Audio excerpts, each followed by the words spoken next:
Are you interested in gentle parenting and you have no idea how to get started? Well, if you stick around, I got 5 easy tips that are going to help you become the best parent that you can be right now.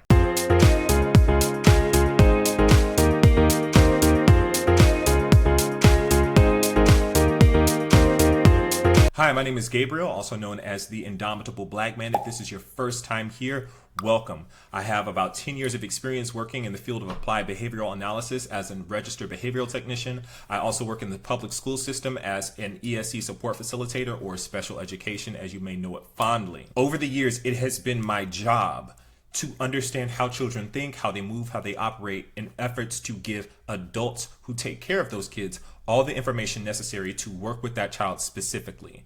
But there are a lot of overlaps. And so I want to give you the best tools that I use daily to understand working with children, so I'm not stressed out, I'm not freaking out, and I'm not pulling out my beautiful, luscious, lavish locks that I have. The first tip that you need is self-regulation. Before I work with any child, I have to have my emotions, myself regulated. This is not suppression, this is regulation. This is not control, this is regulation. The difference being, control is putting all of your emotions into like a little crock pot and just covering it, not a crock pot, let's say a pressure cooker, and just covering it up and locking it away. That's great in the temporary until you get so frustrated that you blow up because you have not had any sort of release. And so regulating your emotions looks like putting your emotions into the same pot, but putting a regulator on it so that it allows you to release some of that stress and frustration out in a very healthy form. And this is not easy. I work primarily in middle schools, and working with those kids, a test. There have been days I have wanted to grab one of those children and I can't because I'm a teacher. There have been days I've wanted to grab one of those children and throw them like a javelin across the schoolyard. I can't do that because I'm a teacher. But it's only human. You are going to get frustrated by your kids. It is going to happen. That's just how it is. But it's okay because there are things that we can do to make sure that we're not grabbing our children, folding them up into a little ball, and then slam dunking them. The first thing is recognizing your emotions. You have them. We all have them, whether you are a man or you are a woman, whether you are a so-called alpha male or you're a sigma or you're a one, whatever, you have emotions. It's okay. We're human. We're supposed to. However, we can easily let our emotions run wild. We don't want that, but it can happen. The first thing we have to do is recognize that we all have emotions. I have them, you have them. No matter how many times we try to suppress them, we still have them. We need to acknowledge that they're there. And here's the phrase that I want you to remember. Emotions are indicators, not dictators. Just because you have an emotion does not mean that you have to act out of that emotion. If little Jimothy is making you mad and they're saying all the things that just make you want to just right in the face, you can't do that. You can easily take a step back, breathe, recognize that just because they're doing something that's irritating you doesn't mean you have to act out of it. It means that is a problem. It's letting you know, it's an indicator. Your low oil light comes on or your low tire comes on. It's not telling you to just immediately pull off the road, freak out, and just like throw all your tires away. It's telling you, hey, at your earliest convenience, this is an issue. Let's deal with it. Your emotions do the same thing. So stop, pause, take a breath, breathe. The kid isn't going anywhere. The issue isn't going anywhere. So freaking out and lashing out about it isn't going to change anything. Take a deep breath, baby. It's okay. I do this thing called square breathing, but I've done it so much that now I can just take a deep breath and I'm good. Other times, if you're just getting into it and you're just trying it, you need to practice it. It's not going to work the first time or the second time or the 15th time. It could work the 16th time. So the point is to keep practicing and you slowly build up your tolerance to a lot of frustration. I had one student this past year who was having an issue. We were in a pep rally and he was about to blow up on one of the teachers. I could see that this kid was overstimulated. We were at a pep rally. He was not being heard by the teachers who were around him. His foot was in pain because the teacher closed the door on his foot by accident. There was a lot of misunderstanding and he was getting very frustrated. I recognized it immediately and I ushered him out of the entire gym. Once we were there, I had him breathe. Now he was angry. He wanted to fight. And I knew that if he fought, it would damage him far beyond what he was capable of understanding. So once I led him through breathing, square breathing, just breathing in on 4, holding for 4, out for 4, holding for 4. He did that just a few times and immediately it brought his whole attitude down and he was able to think with his prefrontal cortex. So for the love of God, make sure you're breathing. That's first. Step away. Take that moment to pause. I can't deal with this right now. Hey, I'm going to take a step over here for a second. I'm going to take a few deep breaths. I'm going to count. I'm going to do my self-regulation, and then we're going to come back to this. Go step away. It's okay. They're not going to die. You're not going to die. The situation will be there. Go take a second to get yourself together and come back to it. And I need to emphasize the importance of practicing this in safe environments first before you get into the situation. Please do not wait to try my methods when you're in the midst of the frustration, because it will not work. Your amygdala will kick in, it will hijack your prefrontal cortex, and it will not work. Make sure you are doing this when you are in a safe environment and you practice it. Be in a place where you can fail. That's how you're learning. And you're modeling that to those kids. But take a step back, then breathe, self-regulate. When you take that step back, also do some self-evaluation. Have you eaten today? Have you had water today? Have you exercised today? You would be so surprised how your nutrition, your hydration, and your physical fitness can help deal with a lot of stress. A lot of times if I'm frustrated at these kids, my first thought is, did I eat today? Have I had coffee today? Have I had water today? Did I work out recently? When you don't have the proper hydration, or when you have certain substances in your body, it can throw off how you self-regulate. So be aware of that and make those changes before those situations even come in. An ounce of prevention is worth a pound of cure. Also, practice mindfulness. Be able to sit with yourself in silence and see what your body is saying. Your body is always trying to communicate to you. And if you sit and listen, you'll start to understand what it's telling you and when it's telling you. Practice this often. Even when you think that you can't do it, you're too ADHD. I have ADHD out the ass. And baby, when I tell you I will sit down and listen to what my body says, I will listen to what my body says. Because I'm not going to just blow up on somebody and jeopardize my job. No, ma'am. I am going to sit. I am going to understand what my body is saying. I'm going to let those thoughts come in and go out. I'm going to find a happy place of peace and solitude, and I'm going to learn how to get there. I want to learn how to get there quickly. So when I'm in those places where I'm teaching a class of 30-something kids that are all just talking for no reason, and I'm overstimulated, and there's a lot going on because I have to do papers over here, I got everybody yelling up my name over here, and I can't focus, I will go to my happy space so quick, and I will focus specifically on breathing, taking that next second, letting those thoughts pass in and pass out, and then I'm calm. And then I am able to focus on what I need to do next. Baby, I promise, practice this. If you can afford it, and there are a lot of affordable options, go talk to a therapist. Go talk to somebody who can help you, who can also give you other exercises that can be beneficial specifically to you. This is just an overview, but talk to a therapist, baby. Go see about yourself, because sometimes you can be triggered by your children based on something that happened in your childhood. And if you are working with somebody, they can help you understand why you're in that situation and provide you with extra tips specific for you, tailored for you, that can help pull you from that triggered environment and put you in a better space to control your emotions. But for the love of God, learn how to self-regulate before you work with any children. Next, we got boundaries and expectations. These are something that I cannot live without, and it's the hallmark of gentle parenting. A lot of people will say gentle parenting is this. A lot of people say gentle parenting is that. Gentle parenting is about establishing boundaries and expectations with children because you want to raise the children who have behaviors that you want to see, not the behaviors that you don't. Growing up, I grew up with people who did not value your boundaries or respect your boundaries. If it was what they said, it was what they said. Growing up, I grew up with people who did not respect your boundaries. I grew up with people who felt like kids don't have boundaries. They had boundaries, but you don't have boundaries. You don't have respect. You don't have anything like that. And that sucks because children should have boundaries. And so the goal of gentle parenting is to get them to understand that they can have boundaries while also respecting your boundaries. They can have their expectations while you have your expectations. Whenever I'm working with a kid, my expectations are stated out up front. Hey, when you come into my classroom, phones are up. Your book bags are put away. Your work is out and we're getting started on our work. There is no place for wiggle room like that. Unless I decide that there's going to be negotiation, there is no negotiation. You're doing exactly as I said the first time I said it. That's okay. I don't have to assert myself. I don't have to be overly aggressive with it. I said what I said. If you want to be in my environment, if you want to reap the benefits of what I had to give you, great. If you don't, Baby, there's a door and here's a referral. With your own children, the same thing. If you come into my house, the expectation is X, Y, and Z. Hey, before we get out of this car, I need you to do A, B, and C. What did I say? A, B, and C. Good job. So when we get out of here, we're going to do what? A, B, and C. Good job. Let's go.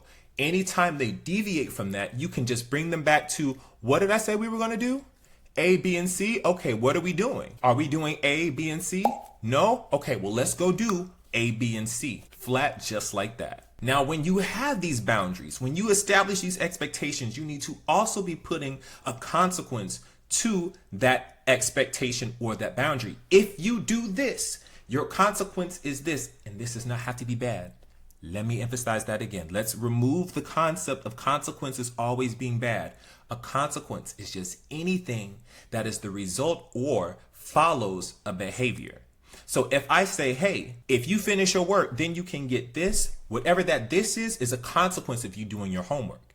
If you don't do your homework, then you'll get this. That is a consequence of the homework, of not doing the homework. So always recognize that a consequence is not always bad. A consequence is just the result of anything, any behavior that you have that either increases the behavior or decreases the behavior. Got it? So when you're starting to work with your kids and you're practicing anything with them, whether it's holding your hand when you're walking down the street, whether it's having expectations on or routines on when you're coming home, establish those expectations first. It lets kids feel secure. It lets them know what they're doing, and it gives you a place to redirect them back to.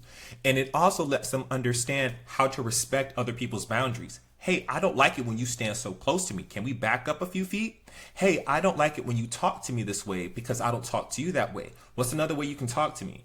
Establishing those boundaries helps them understand how to respect other human beings. And child, when I tell you that we need some of these people to understand how to respect boundaries, third, now this is going to require you to do some homework. Understand childhood milestones, behavioral, social, mental.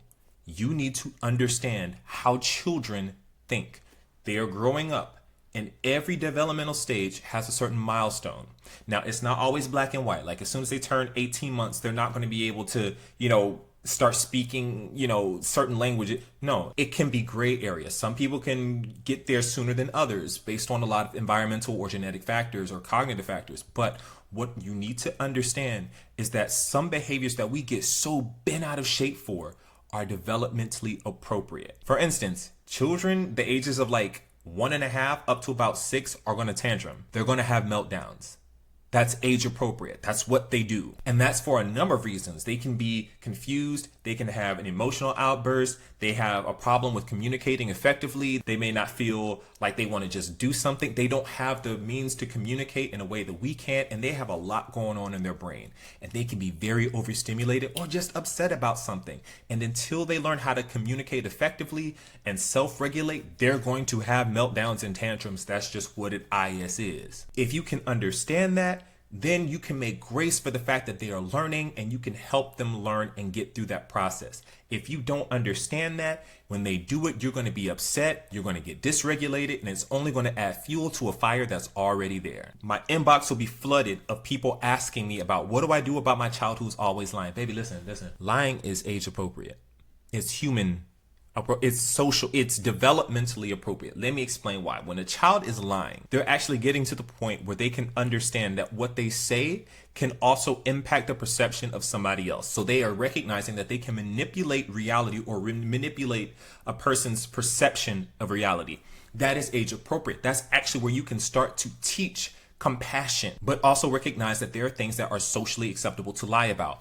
For instance, if I am in Walmart and I see a woman with a child and she's taking baby formula, I don't see a woman taking baby formula. You dig? The purpose, the principle should be teaching your child what to not lie about. Number 4, and this is something that even I've had to struggle with, and it's what so many parents struggle with, especially if you work in all of these jobs, you have very little time, especially if you're a single parent, it's being consistent. And what I need us to understand is that to a child, to the mind of a child, inconsistency is also consistency. Your inconsistent behavior is consistent to them, and the brain is going to make patterns based on that inconsistency. Because of that, you can see regression in behavior. You can see aggressive behavior. You can see a whole litany of things that happens just because we're not consistent with teaching the children the way we need to be teaching them. So it is imperative that we are consistent with our consistency. When we are saying this is my boundary here, it needs to be the same boundary later.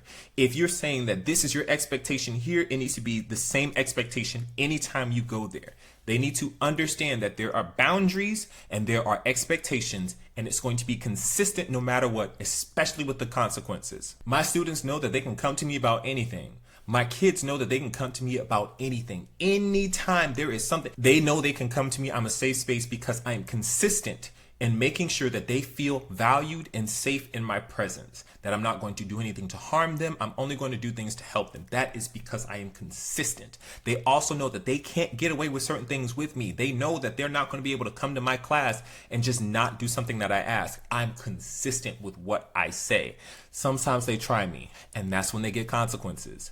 But for the most part, they know this is how he is. He is consistent. He can play games. We can have fun. Mr. H will talk on for hours and hours. But at the end of the day, this is what he will do. This is what he won't do. So be consistent. Finally, I can't say this is the most important, but it's pretty goddamn important. Practice effective communication. Let me say that again so I can clarify. Practice effective communication. You need to. Every argument, every fight, every altercation, everything results from a miscommunication. You said this, no, but I said this, but you said that, but I did this. Practice self-communication. When you're working with kids, they do not have the language capacity that adults do.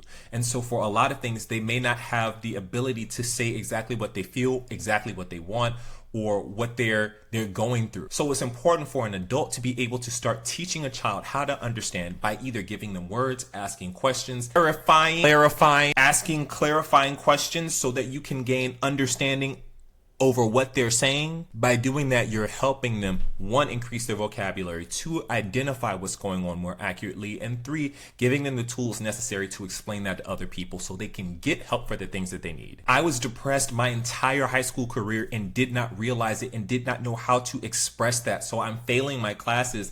I have all of this angst and anger and I'm taking it out on people, and I had no idea why, because I did not have the words necessary to ascribe to the feelings that I was feeling.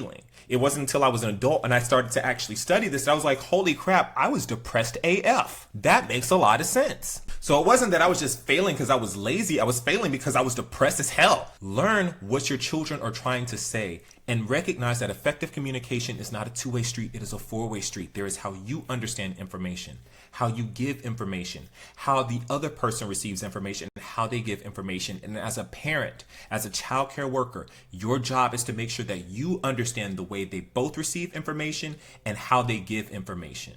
You need to be responsible for that so you can help them get to the level where you need them to be. In addition to understanding verbal communication, also recognize behavioral communication. All behavior is communication.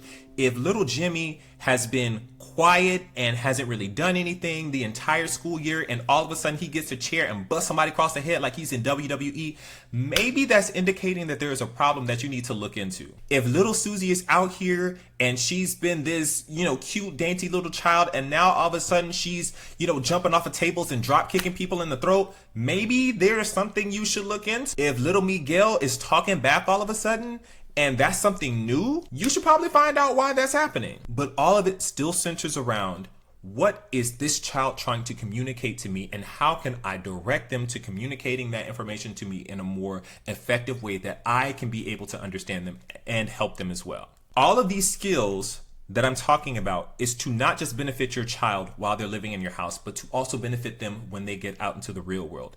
It is not enough that we're raising children to be good at home so it's easier for you. It's to raise them so that when they get out of your house, they can work with anybody under any circumstance, whether you have an a-hole boss or you have a super docile boss or you have a very crazy lover or whatever. They know how to conduct themselves in a way that's advantageous to protecting themselves, but also protecting their relationships with other people. It is imperative that we learn this and we start to introduce these tactics and principles now in our lives, as opposed to waiting until they're out there and they have to figure it out on their own after all of this damage has been caused. It's never too late. The second best time to start is today. So practice these 5 tips and let me know how it works out for you. Listen, if you like this information, if you thought that I could help you in any way, shape, or form, please go ahead and like, comment, and subscribe. Let me know that you like the content. If you don't like the content, baby, just let me know. I don't really mind. If you do, let me know. I'll see you on the next video.